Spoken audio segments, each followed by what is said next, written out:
Henry Cejudo made a prediction for the Garry vs. Geoff Neal fight. Although Cejudo supports Ian, he believes that Neal will be too tough for him to overcome. Here is what he said. But if I had to choose somebody, who is it that I feel that's more likely to get the victory? Even though I will be honest with you guys, I'm cheering for Ian Garry. I really am, dude. I think him putting himself out there, doing all that, but I just don't feel like he's fought in that crazy competition. I don't feel like he's fought or beating a guy like Belal Muhammad, or has fought a guy like Shavkat, even though I think they're former training partners. I think he has an idea where he's at. But that being said, for that reason, guys, I like you, Ian, but if I had to put my money somewhere, this dude's underrated. You beat a guy like Belal Muhammad in the fashion that he did it, those beautiful left hands, kicks to the head. He's diverse, and particularly the style that you do like it, and you're a heavy hitter, and he goes by a nickname, Hands of Steel. Whew, you better live it up. So for that reason, guys, I'm going Geoff Neal. Ian Garry recently expressed his desire for a dream fight against Khamzat Chimaev. He confidently believes that he can easily handle Khamzat's wrestling skills and sees himself having the upper hand in terms of cardio. Here is what he said. The dream opponent would be me versus Khamzat Chimaev, because everyone talks about him like he's this bad man, but in time I'm going to get a chance to lay hands on him. If he's the baddest man that everyone is afraid of, I'm going to show the world what's up. He'd be my dream opponent in Ireland.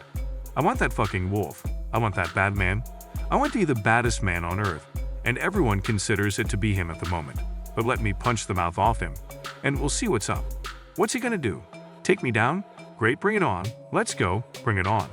I'm bigger than he is, I'm 6'3". I'm taller, longer, faster than he is. Amazing wrestling. He gets tired though. He gets tired pretty quick. I don't. The truth is, if he takes me down, I will elbow the skull off of him.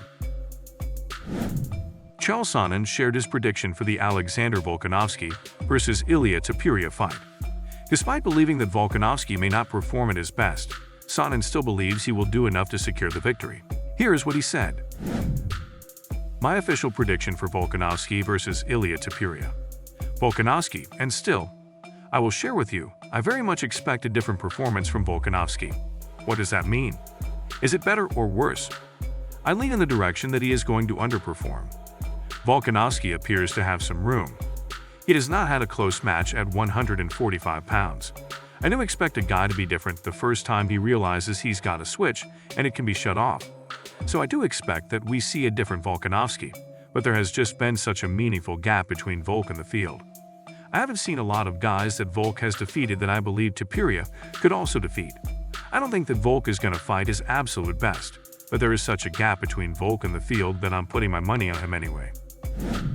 Ian Garry explained why he chose his wife's ex-husband as his nutritionist. The main reason, he said, was to avoid causing any separation between the father and son, as his wife's ex-husband had a child with her before Ian entered the picture.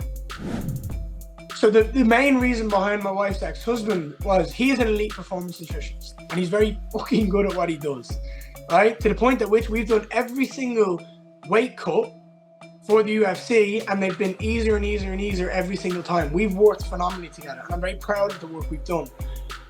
Now, in that same regard, he is a professional in one regard. He's also the father of my wife's son. And I never want to be a wedge between a father and a son. I never want that in my conscience. So I know that we're going on this adventure to travel the world. Hey, dude, want to travel the world? Be my nutritionist, and we can all do this together. We can. You can come and see your son whenever you want. You guys can be there. The two of them are going to Disney this morning. That's sick. Do you know what I mean?